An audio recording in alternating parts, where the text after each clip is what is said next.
There we go. Can you see Yes, my yes. screen? Okay, great. So today I'm going to be talking about achieving zero hunger in the UK. And just to introduce myself, I am the CEO and founder of Virtual Global Village.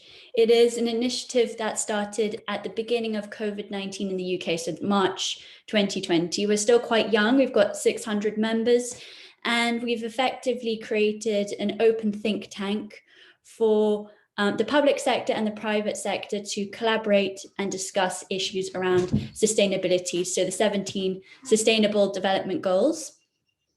And I would like to also introduce my colleague, Kate. Kate, would you like to introduce yourself? She is our environment and sustainability reporter.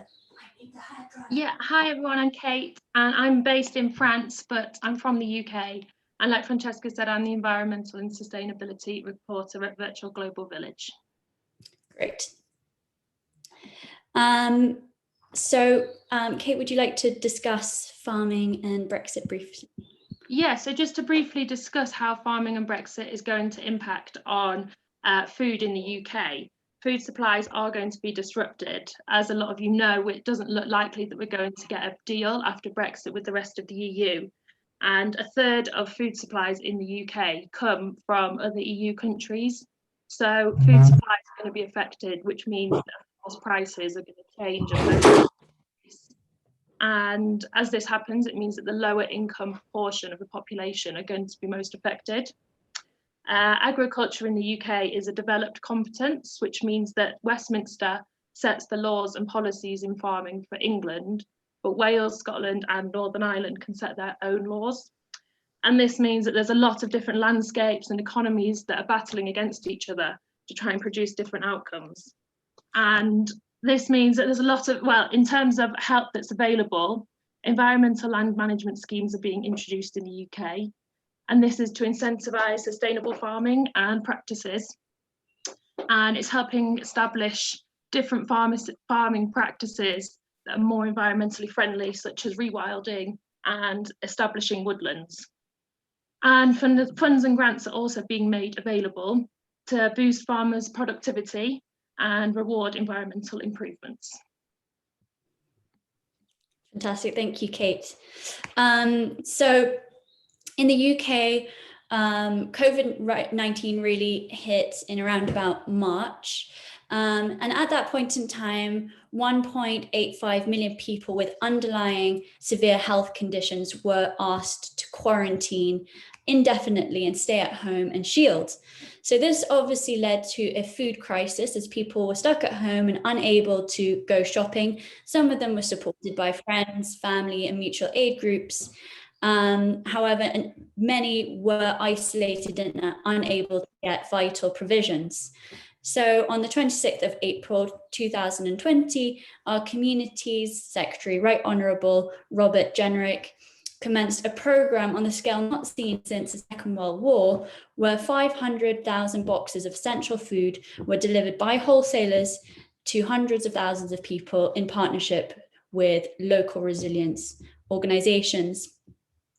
Subsequently, over the summer months, there are a number of families and children who were eligible for benefits related to free school meals were supported over the 6-week summer holiday period with a COVID summer food fund.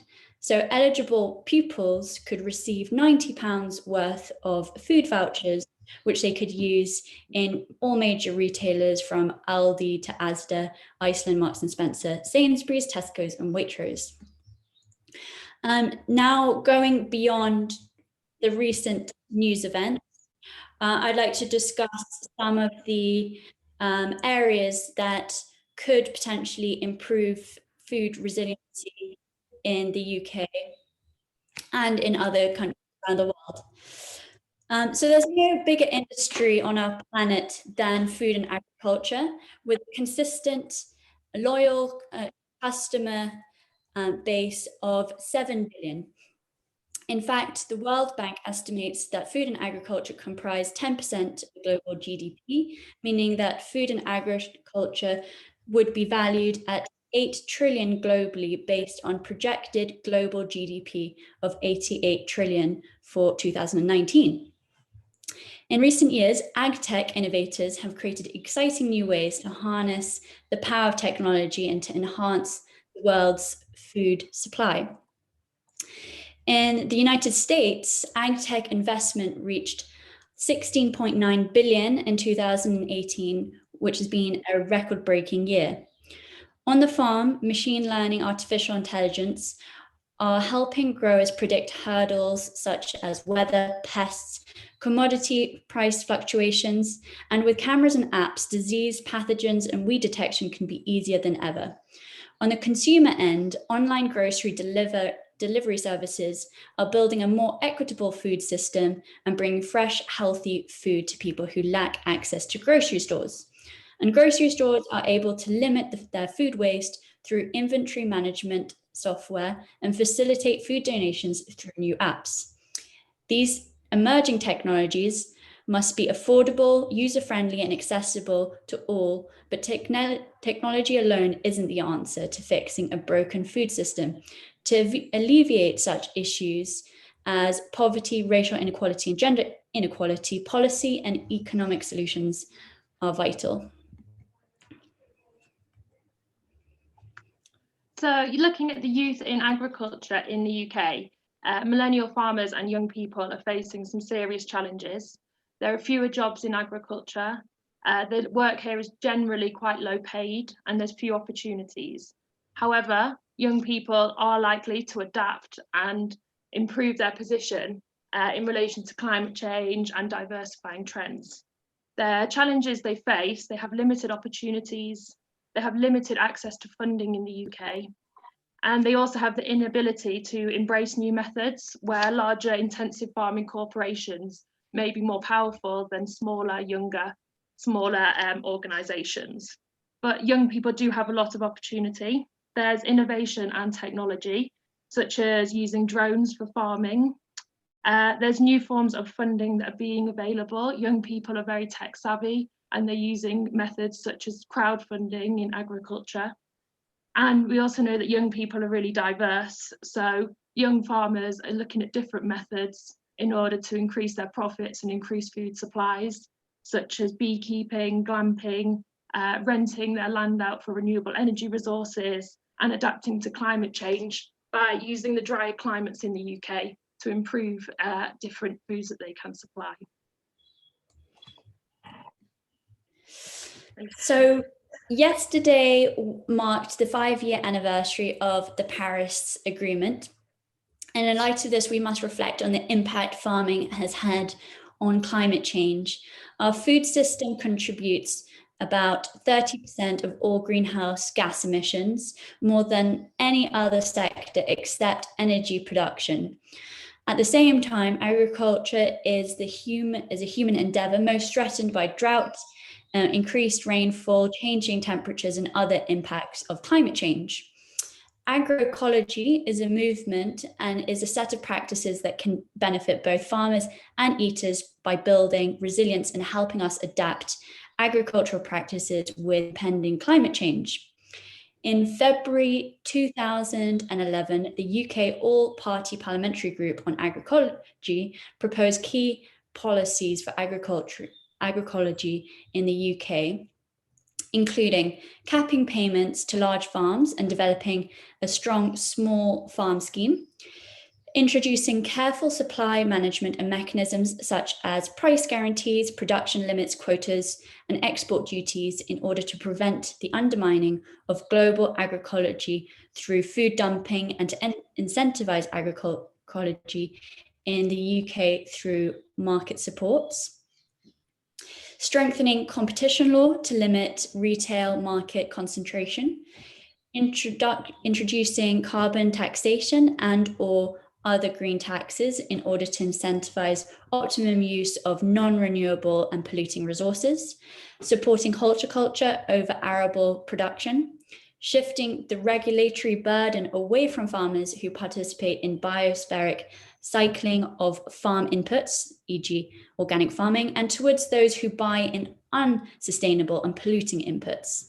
and supporting farm and landscape biodiversity, seed funding and development of network participatory farm extension services, and supporting greater public education about and participation in the food supply chain. So food waste is a massive issue. WRAP is a British registered charity that works within this space to encourage businesses, individuals, and communities to achieve a circular economy by helping them reduce waste, develop sustainable products, and use resources in an efficient way. WRAP research shows that we now throw away 6.6 million tonnes of household food waste a year in the UK. Almost 3/4 of the food could have been eaten, which is equivalent to 8 meals a week. Food that could have been eaten gets thrown away is worth 14 billion. This is around £60 per month for the average family and their children. The savings associated with a reduction in food waste could have been eaten is 5.3 million tonnes of CO2 per year, and which is the equivalent of 2.4 million cars off the road in a year. And this can, of course, be alleviated through education and things like meal planning. Another solution is true cost accounting. And essentially, the prices consumers pay for food rarely reflects its true costs. True cost accounting, TCA, is the emerging practice of factoring in often unaccounted impacts in the food production, including environmental impacts, nutritional outcomes, and the economic effects of providing food, fuel, and fiber to the world. To accurately price food, we must examine and account for all externalities, both positive and negative. TCA strives to identify factors like fertilizer production, water use, land degradation, and greenhouse gas emissions, as well as labor and public health impacts of the food system, while highlighting the positive benefits affecting by growing food in more sustainable ways. Now, the world is both underfed and overfed.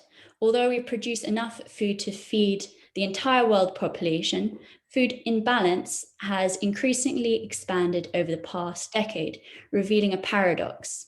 There are 2.1 billion obese and overweight people in the world, in developing and industrialized countries alike. At the same time, at least 815 million people around the world are hungry. The growth in obesity has been accompanied by a surge in cardiovascular and respiratory diseases such as type 2 diabetes. And ironically, those who are obese are often also malnourished because their diet is based on starchy processed foods that can be high in fat and sodium and low in nutritional content. Treating these non-communicable diseases is expected to cost $30 trillion globally between now and 2030. A myriad of factors driving this paradox. Food insecure people often can afford only cheaper foods that are calorie dense, which tend to cause weight gain, although people often overeat after periods without enough food. Further fluctuating eating habits can confuse the body's metabolistic system and cause weight gain, even when people aren't eating more calories. The popular belief, therefore, that hunger can be resolved by simply producing more food is disproved by this paradox. Instead, the focus must be in ensuring that nutritional, healthy foods are more accessible in availability and in terms of pricing than non-healthy counterparts.